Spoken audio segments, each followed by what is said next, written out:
여호와여, 주의 능력으로 높임을 받으소서. 우리가 주의 권능을 노래하고 찬송하게 하소서. 아멘. 찬송가 9장 하나님께 찬양드립니다.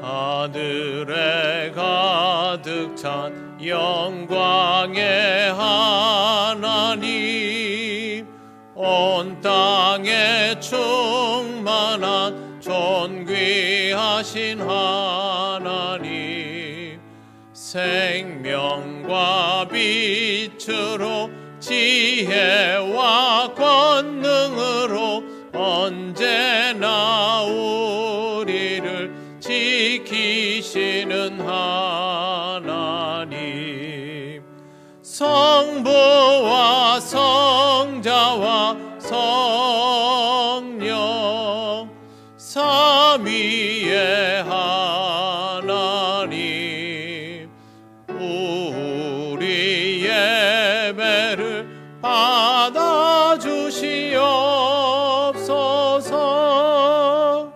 사랑이 넘치는 자비하신 하나님, 은혜가 풍성한 구원의 하나님, 참회의 심령에 평안을 주시옵고 죄악과 허물을 용서하여 주소서.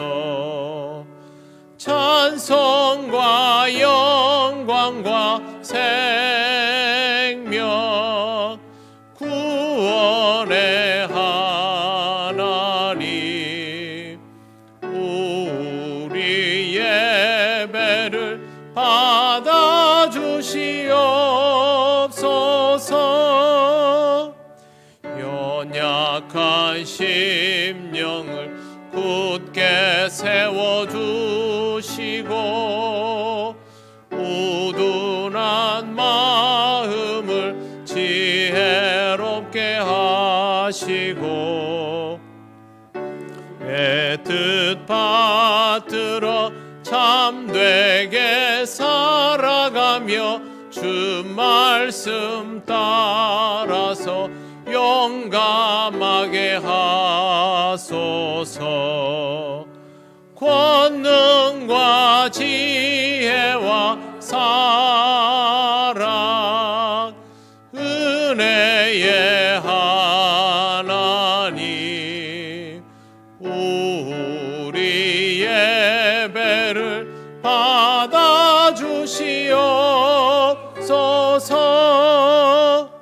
주 앞에 나올 때 우리 마음 기쁘고 그 말씀 임되어 새 희망이 솟는다.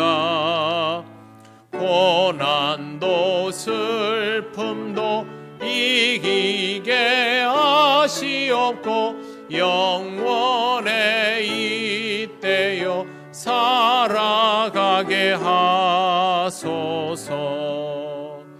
우리의 자랑과 기쁨 생명의 하나님, 우리 예배를 받아주시옵소서.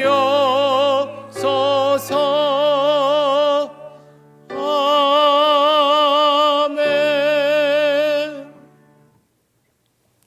성시교독 74번입니다.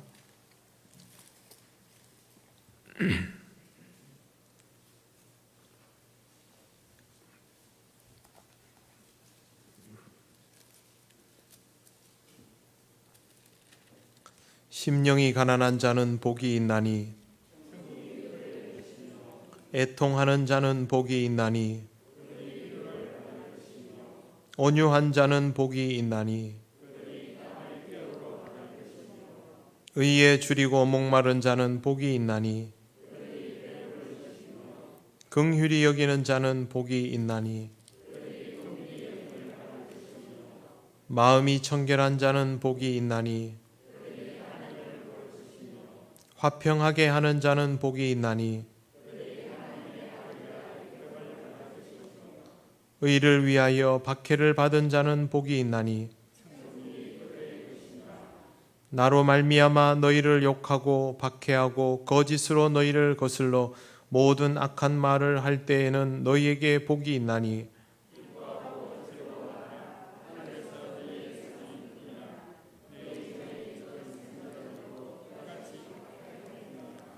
아멘.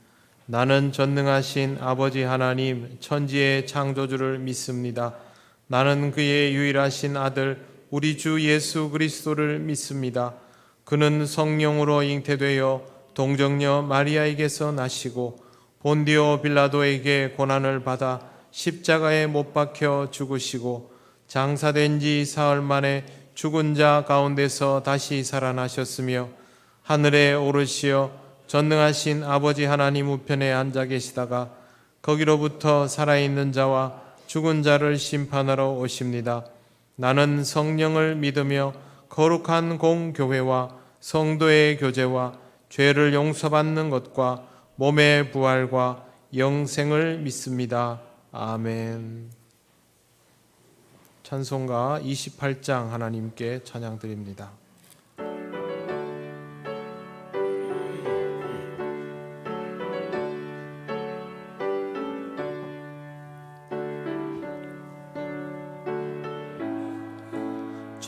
찬송하게 하소서. 한량없이 자비하심 측량할 길 없도다. 천사들의 찬송가를 내게 가르치소서. 구속하신 그 사랑을 항상 찬송합니다. 주의 크신 도움받아 이때까지 왔으니 이와 같이 천국에도 이르기를 바라네. 하나님의 품을 떠나 죄에 빠진 우리를 예수 구원하시려고 보혈 흘려주셨네. 주의 귀한 은혜 받고 일생 빚진 자 되네. 주의 은혜 사슬 되사 나를 주께 매소서. 우리 마음은 연약하여 범죄하기 쉬우니 하나님이 받으시고 천국인을 치소서.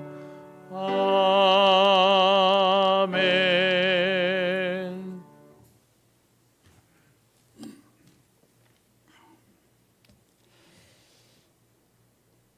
존귀하시고 거룩하시며 사랑과 은혜가 풍성하신 하나님, 부족한 우리를 지난 한 주간 동안도 온 세상을 주관하시는 창조주 하나님의 보호 아래 살게 해주셨다가 오늘 복되고 거룩한 날 주님 앞에 예배자로 세워주시니 감사합니다. 예배가 우리의 기쁨이요 축복이며 구원받은 자로 마땅히 드려야 할 삶이오니 하나님 이 시간 우리의 정성과 온 마음을 다하여 드리는 예배를 기쁘시게 받아주시옵기를 간절히 원합니다. 코로나19로 인하여 우리 교회가 수개월째 모든 신앙의 활동들을 중단한 채 이렇게 주일 예배마저도 온 성도들이 함께 하지 못하고 나누어 예배를 드리고 때로는 상황 따라 비대면 예배를 드리고 있습니다. 하나님, 어떤 행태로든지 주님을 사모하며 간절한 마음으로 드리는 예배가 거룩한 예배가 되게 하시고 주님 기뻐 받으시는 예배가 되게 하옵소서. 하나님, 지금 이 세상은 혼란스럽고 이 시대는 고통스럽기만 합니다. 오늘도 심령이 가난한 자들이 애통하는 마음으로 삶의 무거운 짐들을 안고 주님 앞에 나왔습니다. 이 시간 지난 우리의 잘못을 회개할 때에 우리의 죄를 용서해 주시고 말씀으로 세상보다 크신 이가 우리와 함께 하심을 알게 해 주셔서 우리의 신앙이 흔들리지 않고 힘든 이 세상을 넉넉히 이기며 살아가게 하옵소서. 하나님, 하나님께서 우리를 죄 가운데서 구원하여 주셨듯이 이 땅의 만 백성들을 긍휼히 여겨 주셔서 코로나 질병에서도 우리를 구원하여 주옵소서.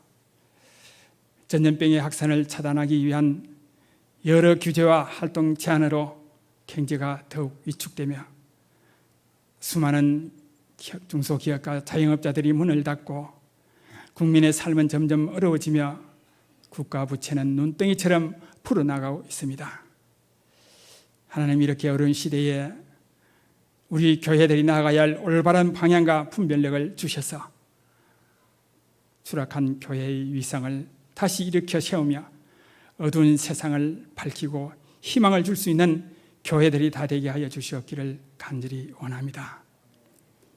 하나님, 지금 이 계절은 온들판이 오곡백과로 풍성히 채워져 가야 할 가을이지만은 지난 여름 긴 장마와 홍수와 태풍으로 1년 농사의 피해를 본 농민들과 또 소외를 입은 많은 가정들을 잊지 않고 위로하여 주옵소서. 하나님, 우리 성도님 가운데도 몹살 질병으로 하루하루를 평마와 힘겹게 싸우며 살아가는 성도들이 있습니다.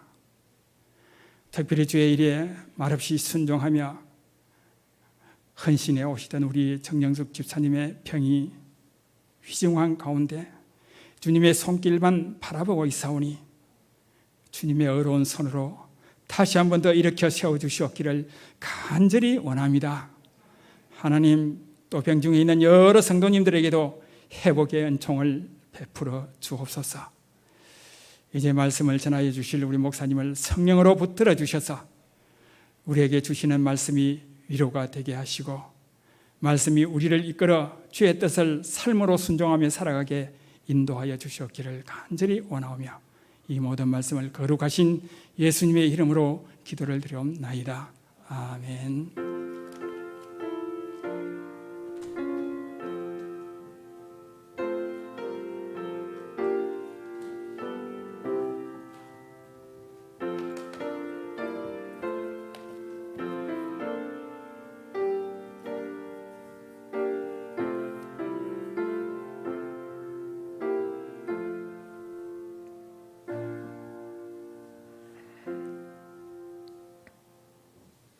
하나님께서 우리에게 주시는 말씀 누가복음 6장 20에서 26절입니다. 이 말씀은 신약성경 99쪽에 있습니다.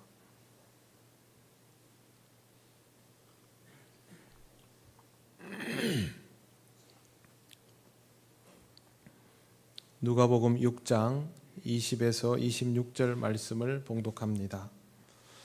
예수께서 눈을 들어 제자들을 보시고 이르시되 너희 가난한 자는 복이 있나니 하나님의 나라가 너희 것임이요 지금 줄인 자는 복이 있나니 너희가 배부름을 얻을 것임이요 지금 우는 자는 복이 있나니 너희가 웃을 것임이요 인자로 말미암아 사람들이 너희를 미워하고 멀리하고 욕하고 너희 이름을 악하다 하여 버릴 때에는 너희에게 복이 있도다.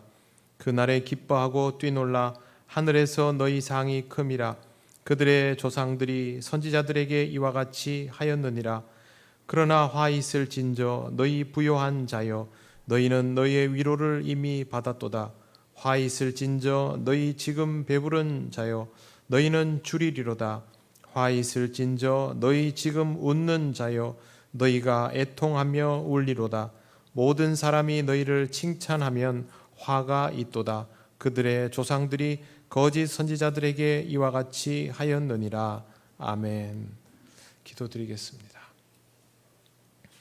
하나님 감사합니다. 오늘 이 시간 우리에게 허락하신 말씀을 통하여 하나님의 뜻을 알며 은혜를 누리기 원합니다. 성령님 우리를 인도하여 주셔서 우리로 하여금 지혜롭게 하옵소서. 예수님 이름으로 기도드립니다. 아멘. 세상에서 부자의 이미지는 별로 좋지 않습니다. 문학 작품에서도 부자는 주로 악역, 영화나 드라마에서도 마찬가지입니다. 그럼에도 불구하고 사람들은 거의 예외 없이 부자가 되고 싶어 합니다. 그것은 부유함이 인간을 여러모로 편하게 만들기 때문입니다. 머리로는 돈이 전부가 아니다라고 하지만 몸은 생존을 위하여 돈이 전부인 것처럼 반응하는 것이 인간의 어쩔 수 없는 모습입니다. 부자가 되는 것은 이런 이유로 절대적으로 많은 사람들의 소원입니다. 지금 예수님 앞에 많은 사람들이 모여 있습니다. 그들의 모습도 마찬가지입니다. 특별히 이들은 그 중에서도 더 가난하고 힘들게 살아온 사람들이었습니다. 인생이 답답한 사람들, 스스로 복되다고 여기지 못하는 사람들, 그들을 향하여 예수님은 이렇게 표현하십니다. 너희 가난한 자는, 그들이 가난한데 거기다 대놓고 이렇게 말씀하신 것입니다. 이렇게 말씀하실 것이면 해법도 직접 주셔야 합니다. 그런데 예수님의 표현은 계속 그렇습니다. 너희 가난한 자는, 지금 줄인 자는, 지금 우는 자는 그들의 현재 상태를 그대로 적나라하게 지적하고 있는 것이나 다름이 없습니다. 예수님은 그들이 왜 여기 와 있는지 알고 계셨습니다. 가난한 자가 왜 여기 와 있겠습니까? 그것으로 인한 불행을 극복하고 싶어서 온 것이죠. 그런데 예수님은 그들에게 이렇게 말씀하십니다. 너희 가난한 자는 복이 있나니 하나님의 나라가 너희 것임이요. 이제 가난을 벗어나게 해줄 것이다. 그런 말씀이 아니었습니다. 가난한 자는 그대로 복이 있다라는 것이죠. 이렇게 말씀하시면 잘 이해하고 받아들일 수 있겠습니까? 이걸 원해서 온 게 아닙니다. 예수님은 사람들이 이걸 쉽게 이해하거나 받아들이지 못할 것이라는 것을 알면서도 이렇게 말씀하셨습니다. 거기에는 분명히 이유가 있습니다. 주님을 만난 것 자체가 복이라서 그렇습니다. 지금 주님을 만나고 있지 않습니까? 그러면 이것으로 그들에게 복이 시작되었다라는 뜻입니다. 그들은 세상에서 가난하고 힘든 삶을 살아가고 있지만 주님과 함께하고 있기에, 주님과 함께할 것이기에 이미 복되다 하신 것입니다. 아마도 이 말씀을 여기에 모인 대부분의 사람들은 이제 주님을 만났으니 가난을 면하게 될 것이구나 라고 이해했을 것입니다. 우리도 신앙생활 하면서 성경 말씀을 이렇게 이해하고 싶어 하지 않습니까? 그런데 여러분, 예수님 만나서 부자 된 사람 성경에 있습니까? 없습니다. 부자라고 욕먹은 사람은 있어도, 부유함을 버리고 새 인생을 살았던 삭개오 같은 사람은 있어도 가난했는데 예수님 때문에 경제적으로 부유해진 경우는 없습니다. 사람들이 다양하니 믿는 자들 중에도 부유한 자는 존재합니다. 하지만 하나님께서 허락하신 부유함은 그것으로 이웃 사랑을 실천할 줄 아는 사람에게 주어지는 것입니다. 그런 사람의 부유함은 하나님이 주신 것이 맞지요. 그 외에는 하나님이 주신 것에 대한 약속을 어겼거나 사탄이 부유함을 통하여 그 사람을 파멸로 이끌려고 하거나 둘 중에 하나일 가능성이 높습니다. 결국 부유함만으로 복을 말할 수는 없다는 것입니다. 이 말은 주님을 만나서 가난을 면하고 부자가 될 것이다 라는 생각은 하지 않는 것이 좋다는 뜻입니다. 그러면 주님이 말씀하시는 복은 무엇일까요? 주님은 하나님의 나라가 너희 것이다 하셨습니다. 가난한 자가 받을 복은 가난을 면하는 것이 아니라 하나님 나라를 소유하게 되는 것입니다. 하나님 나라를 소유하면 뭐가 달라집니까? 눈에 보이지도 않는데. 하나님 나라를 소유한다는 말은 이제부터 하나님 나라의 백성으로 살아가게 될 것이다 라는 뜻입니다. 하나님 나라는 만지거나 보는 것이 아니라 경험하는 것입니다. 그것도 그냥 감각적으로 경험하는 것이 아니라 영적인 경험을 포함하는 것입니다. 그렇기 때문에 가난 때문에 하나님 나라를 가질 수 없는 것은 아니죠. 이 당시 가난한 사람들은 하나님 나라를 꿈꿀 여유도 없다시피 했습니다. 세상에서도 소유가 없는데 어떻게 놀라운 하나님 나라에 내가 가까이 갈 수 있겠는가, 이런 생각을 가지며 자조감 섞인 채로 살아가는 이가 여기 다 모여 있는 겁니다. 그에 대하여 주님께서 길을 분명하게 열어주셨습니다. 하나님 나라는 부자가 갈 수 있는 그런 나라가 아닙니다. 가난 때문에 못 갈 그런 나라도 아닙니다. 하나님 나라는 그런 것이 아니기 때문이죠. 하나님 나라는 먹고 마시는 것이 아니라 의와 평강과 희락이다라는 말씀이 있습니다. 이것도 오늘 말씀과 같은 맥락입니다. 먹고 마시는 것이면 가난한 사람보다는 부유한 사람이 하나님 나라에 갈 확률이 더 높지요. 하지만 하나님은 하나님 나라가 그렇지 않다라고 바울에게 알게 하셨고, 바울은 또 그것을 우리에게 가르쳐 주었던 것입니다. 오늘 말씀도 이런 관점으로 이해가 되어야 합니다. 우리는 이 말씀을 얼마나 제대로 이해하고 살아가고 있을까요? 세계 10위 안에 드는 경제력을 가지고 높은 소득을 가지고 있는 우리이지만 온 국민이 정말 힘들어합니다. 죽겠다고 아우성입니다. 어렵고 힘든 것이 틀림없습니다. 이전에는 경험해보지 못한 강도로 다가오니 그렇게 느끼는 것이 당연하고, 삶 자체가 바뀌어 버렸기 때문에 체감상의 차이가 있다 할지라도 다 충격을 받고 있는 중입니다. 충격은 똑같이 받고 힘들다고 느끼지만 그리스도인의 대처법은 어때야 할까요? 달라야 합니다. 우리가 꿈꾸는 나라, 우리가 경험하는 나라는 이런 상황에 구애받는 나라가 아니기 때문이죠. 예수님께서 복되다라고 선언하신 이유를 이해하면 지금 이 상황에도 우리는 이 시대를 복되게 살아갈 수가 있습니다. 그래야 하는 게 바로 우리 그리스도인의 정체성입니다. 이 어려운 시대에도 이렇게 살아가는 분들이 분명히 있습니다. 여러분일 수도 있고 여러분 곁에 있을 수도 있습니다. 이것이 교회가 여전히 희망적인 이유입니다. 우리는 특별히 경제적인 어려움만 느끼는 것이 아니라 교회의 위기를 함께 느끼고 있습니다. 그럼에도 불구하고 이렇게 하나님 앞에서 예배하고 스스로의 신앙을 지키면서 이웃을 위해 중보할 수 있는 마음을 가지고 있으면 여전히 우리가 이런 하나님 나라를 믿고 꿈꾸고 있다는 것이죠. 신앙적으로 점점 적응하게 되면, 개념이 선명하게 정리가 되면 우리는 결국 이전보다 더 성숙한 모습으로 이웃 사랑의 위력을 드러내는 교회 공동체가 되어 갈 것입니다. 어려운 중에도 이렇게 살아가는 그리스도인들이 여전히 있기 때문에 건강한 교회는 앞으로도 여전히 가야 할 길을 갈 것입니다. 이것이 바로 하나님 나라를 소유하는 방법입니다. 저와 여러분은 이런 삶을 희망으로 가지고 있고 또 이런 삶을 본받으면서 이런 삶을 살아갈 수 있어야 합니다. 예수님께서 모여있는 많은 사람들에게 아무것도 직접 해결해 주는 것이 하나도 없이 복되다라고 하신 이유를 이제 조금은 이해가 되셨을 겁니다. 예수님은 말만 하신 게 아니라 이렇게 놀라운 변화가 이제 주를 받아들이는 자의 삶 속에 일어나게 될 것이다 라고 말씀하시는 것입니다. 우리는 이미 그렇게 살아오고 있습니다. 매 순간을 그렇게 살 정도로 성숙하지는 못하지만 그러나 이런 순간들이 분명히 우리의 경험 속에 있고 이 경험의 빈도를 늘려가고 있기 때문에 우리는 헛된 시간을 살아오지 않았습니다. 아직도 헛된 시간을 보내는 사람들이 많습니다. 그저 열심히 살고 부지런히 살면 되는 줄 아는 사람들이죠. 부지런함으로 말하면 우리 국민이 세계 1등입니다. 간혹 우리 중에도 게으른 사람이 있습니다만 거의 대부분은 그렇지 않습니다.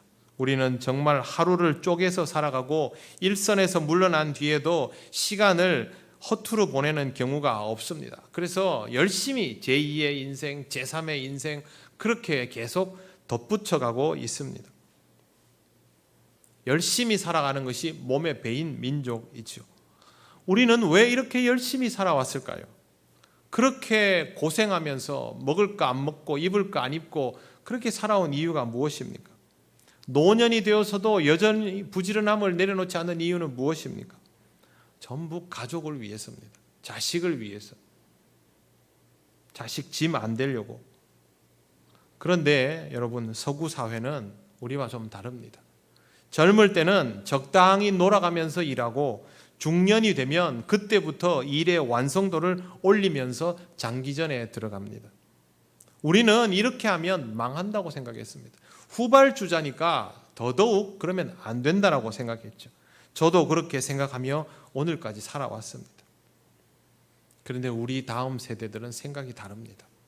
이제 더 이상 이런 방식을 취하려고 하지 않습니다. 왜 그럴까요? 그게 성공했다고 받아들이지 않는 것이죠. 우리가 정말 열심히 산 것은 맞지만 그렇게 열심히 살았던 것은 분명히 목적이 있었지만 그렇게 열심히 살아서 가족과 함께 밥 먹는 시간도 제대로 가지지 못하고 함께 여행도 제대로 못 해보고 그러다 보니 대화할 시간도 별로 없었습니다. 명절이 돼서 만나도 재밌게 대화를 장시간 주고받는 집이 우리나라에는 그렇게 많지 않습니다. 그런데 여러분, 이렇게 살아버리면 내 자식이, 내 남편이, 내 아내가 무슨 생각을 하고 무엇을 기뻐하고 무엇을 슬퍼하고 무엇에 힘들어하는지 잘 모릅니다. 그냥 익숙할 뿐이죠. 서로를 잘 안다라고 착각할 뿐이지 실제로는 잘 모릅니다. 여러분, 잘 모르는 사람을 위하여 제대로 중보할 수 있을까요? 어렵습니다.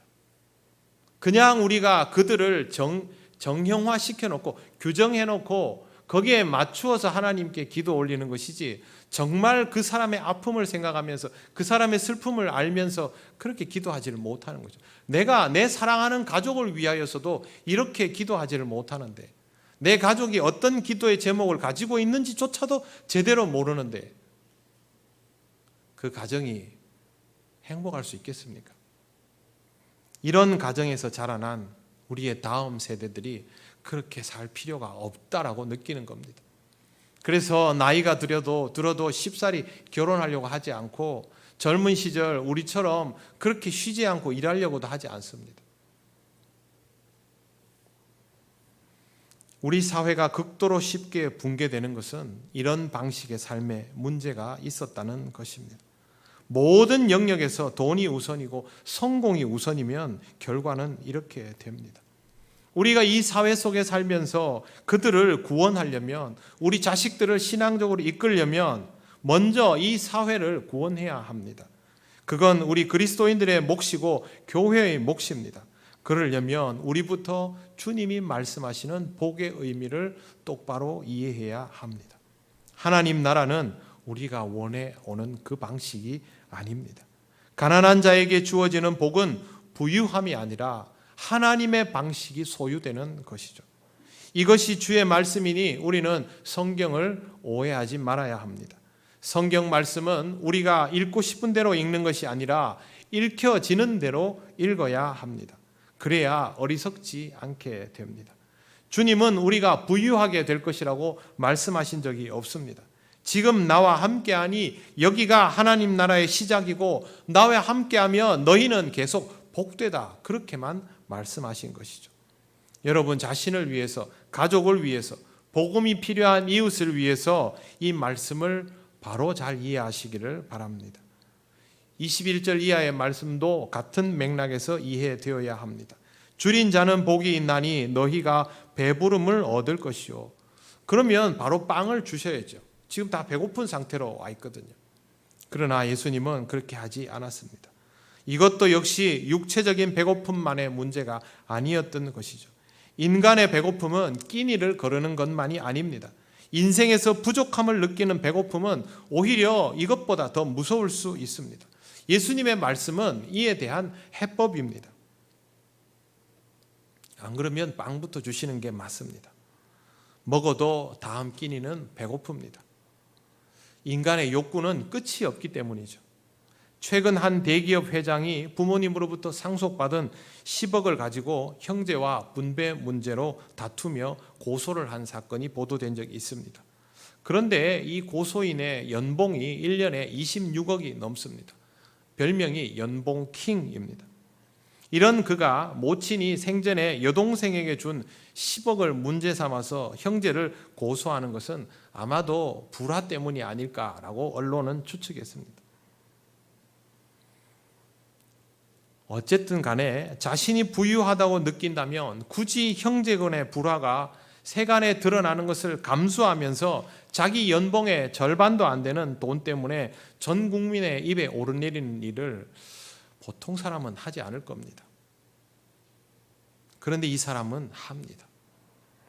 돈이 많은지는 몰라도 이 사람은 부자가 아닙니다.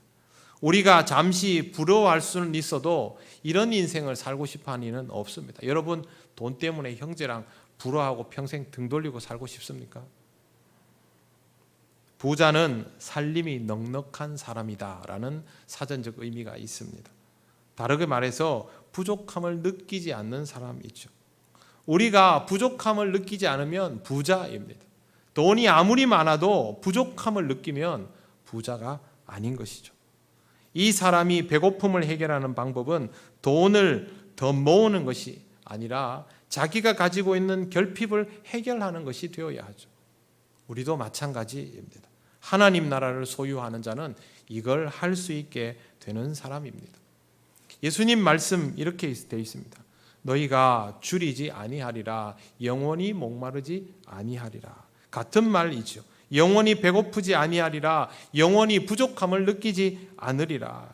더 소유하지 않고도 인생이 부족하지 않다고 느끼는 상태, 그것이 하나님 나라의 특징입니다. 여러분이 신앙적이면 이 맛을 느끼며 살아가고 있을 것입니다.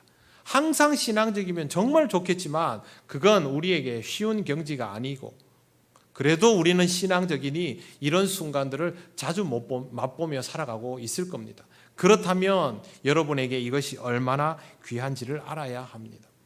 당연히 돈이 필요하고 돈이 중요한 것을 다 잘 압니다. 그러나 돈이 전부는 아니고 돈을 지혜롭게 사용하기 위하여 필요한 만큼이 얼마만큼인지를 알고 그것을 잘 사용하는 것, 잘 모으는 것이 아니라 잘 사용하는 인생이 바로 부유한 사람인 것이죠.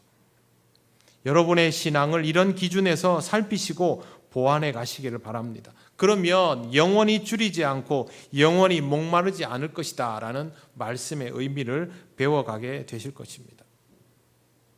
여러분, 자식들 입에 맛있는 거 들어가는 거 보면 흐뭇하시죠? 그러면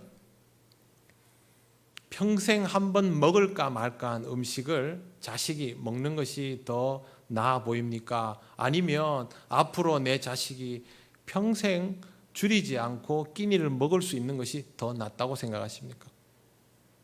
후자 아닙니까? 당연히 그렇게 생각할 겁니다. 하나님은 우리에게 이런 방식의 해법을 주시는 분입니다.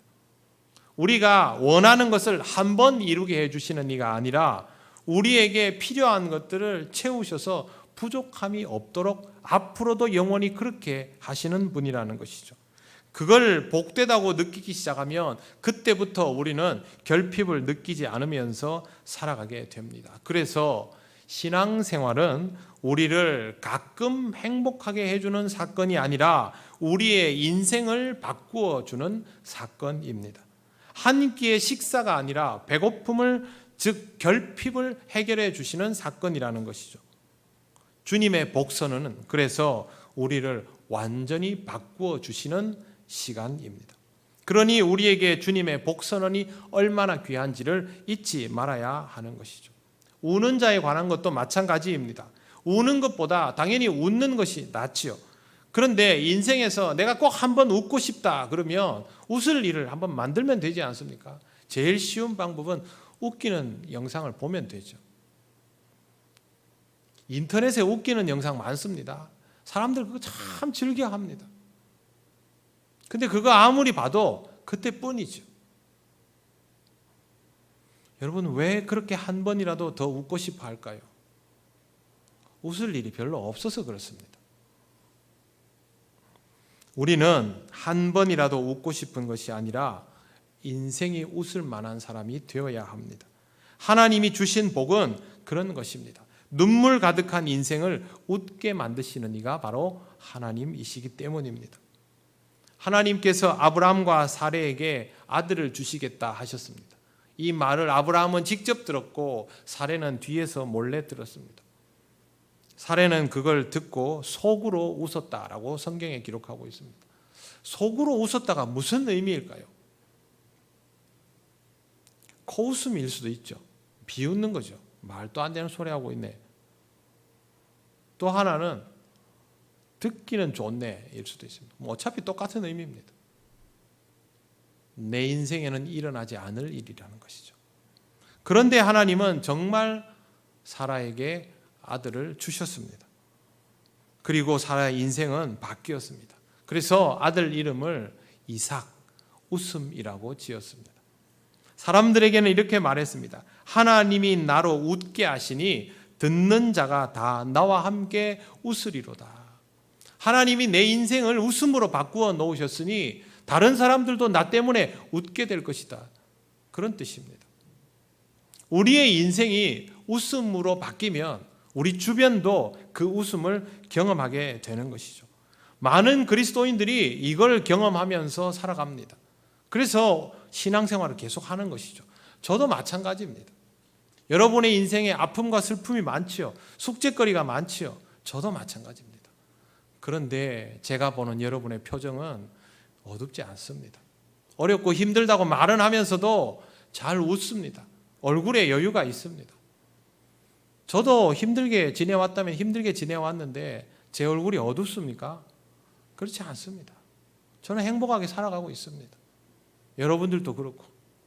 우리가 뭐 때문에 이렇게 지납니까? 우리가 다른 사람들보다 부자입니까? 다른 사람들보다 좋은 거 먹습니까?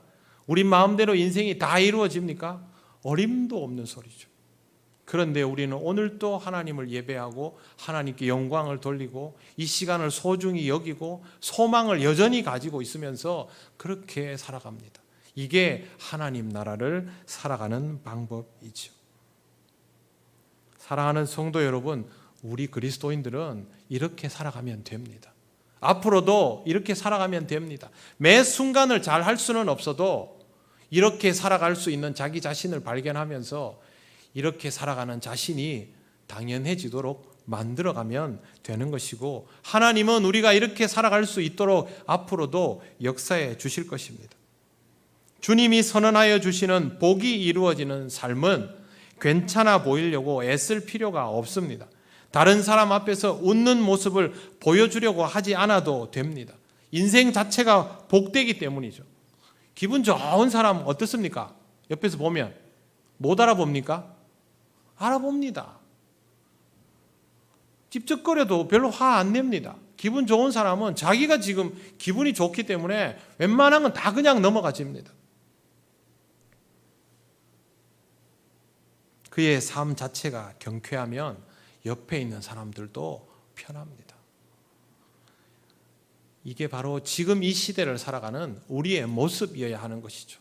힘들다고 매일 말하는 그 사람들 곁에 똑같이 그 힘든 것을 느끼는 여러분이 있으면 그 사람들은 여러분을 보면서 저 사람은 신앙생활을 하는데도 힘든가 보네. 그게 아니라 우리와 똑같이 힘든데 어떻게 저 사람의 얼굴에는 여유가 있지? 그게 돼야 한다는 것이죠. 그것을 위해서 우리는 우리의 신앙을 조금 더 다져갈 필요가 있습니다. 성경에서 이런 말씀 보신 적 있으시죠? 내 은혜가 내게 족하도다. 모든 것을 누리기에 말하는 고백이 아니라 하나님 나라를 소유했기에 할 수 있는 고백입니다. 지금은 내 인생이 정말 그런지를 확인할 수 있는 절호의 기회입니다. 사랑하는 성도 여러분, 복은 이미 여러분에게 선언되었습니다. 선물은 이미 여러분의 마음문 앞에 배송이 다 되어 있습니다. 그러면 그 선물을 잘 받아서 사용하시기를 바랍니다. 그게 얼마나 귀한 것인지를 깨닫는 은혜의 시간이 되시기를 바랍니다. 여러분은 하나님으로 인하여 앞으로도 부족함이 없는 복된 삶을 살아가게 될 것입니다. 이 삶을 앞으로도 영원히 하나님께서 이끄시는 그 나라까지 누리시는 그런 삶이 되시기를 바랍니다. 기도드리겠습니다. 하나님 감사합니다. 우리에게 허락하신 귀한 말씀을 통하여 오늘 우리를 살피고 내일 우리를 하나님 앞에 내어드릴 수 있게 하심을 감사합니다. 소망을 가지고 하나님 나라를 누리는 자답게 살아갈 수 있도록 우리를 인도하여 주셔서 우리를 통하여 하나님 나라의 신비가 이 세상에 드러나게 하옵소서. 감사드리며 예수님 이름으로 기도드립니다. 아멘. 찬송가 428장 찬양하시며 봉헌하시겠습니다.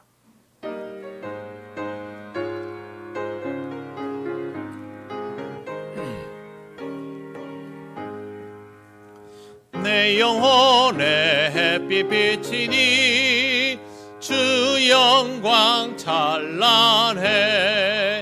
이 세상 어떤 빛보다 이 빛 더 빛나네. 주의 영광 빛난 광채 내게 비춰 주시옵소서. 그 밝은 얼굴 배울 때 나의 영혼 기쁘다. 내 영혼에 노래 있으니 주 찬양합니다. 주 귀를 기울이시사 다 듣고 계시네. 주의 영광 빛난 광채 내게 비춰 주시옵소서. 그 밝은 얼굴 배울 때 나의 영혼 기쁘다. 내 영혼에 봄날 되어서 주와 함께 하실 때 그 평화 내게 깃들고 주 은혜 꽃피네. 주의 영광 빛난 광채 내게 비춰 주시옵소서. 그 밝은 얼굴 배울 때 나의 영혼 기쁘다. 내 영혼에 희락이 있고 큰 소망 넘치네. 주 예수 복을 주시고 또 내려주시네. 주의 영광 빛난 광채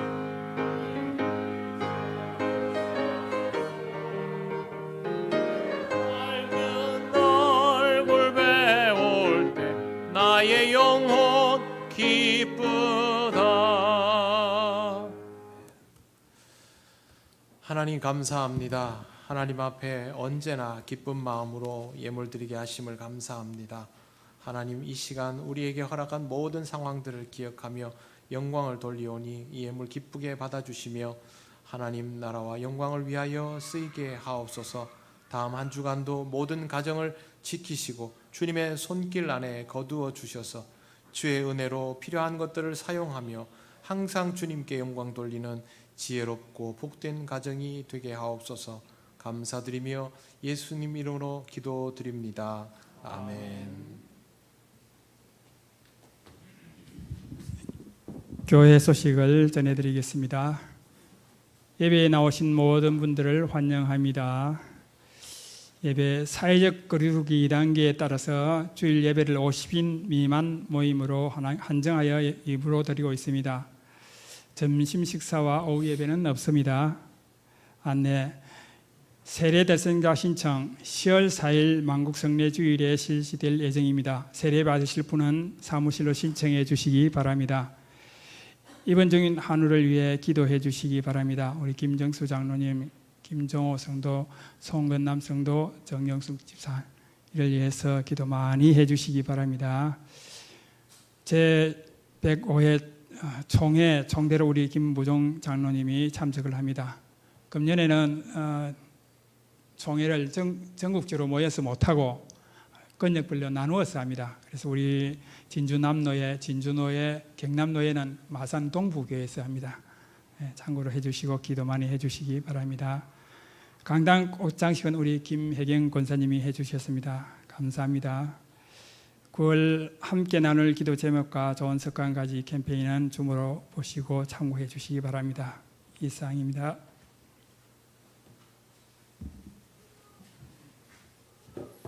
네, 어려운 시기일수록 서로를 위해서 열심히 기도해 주시고 특별히 환우들 위해서 기도해 주시기 바랍니다. 정영숙 집사님의 병이 좀 더 위중해졌기 때문에 여러분 매일매일 생각날 때마다 기도해 주시고 다른 분들의 병세도 가볍지 않습니다. 그래서 여러분들 잊지 말고 하루에 한 번씩 꼭 기도를 해 주시길 바라고 또 총회가 그 어느 때보다도 지혜로워야 할 시기입니다. 그래야 또 한 해를 우리가 신앙적으로 잘 날 수 있으니까 열리는 총회를 위해서도 기도해 주시기를 바랍니다. 이제 자리에서 일어나셔서 인사하실 때 오늘은 옆에 분들에게 이렇게 여러분 신앙생활 서로 잘하고 계시면 이렇게 엄지를 표해 주시거나 아니면 잘하고 계신다고 동그라미를 한 번씩 이렇게 해 주십시오. 악수는 못해도 네. 네. 네. 어려울 때는 서로 이렇게 화이팅 하면서 지내는 것이 좋습니다. 여러분 곁에는 항상 저와 또 서로가 있으니까 위에서 기도하면서 함께 하나님과 동행하기를 원합니다. 찬송가 635장 주기도문 찬양 드립니다.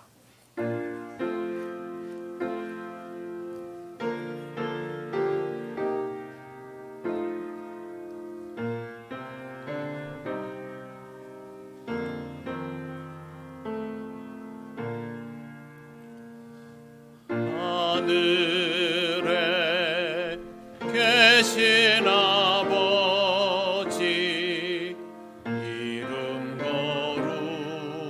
거룩하사 주님 나라 임하시고 뜻이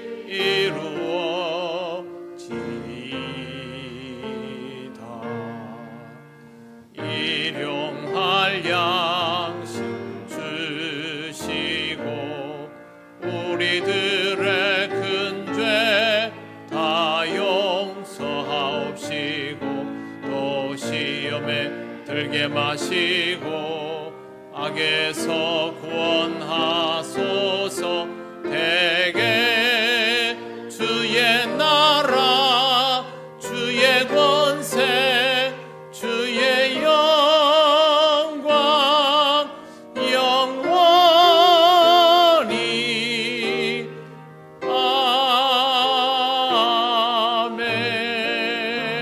아멘. 우리 주 예수 그리스도의 크신 은혜와 하나님 아버지의 놀라우신 사랑과 성령님의 교통하시고 인도하여 주심이 하나님 나라를 경험하며 하나님 나라를 누리며 이 시대를 이웃과 함께 살아가기를 원하는 이 시간 예배하는 권속들 위에 영원토록 함께 하시기를 간절히 축원하옵나이다. 아멘.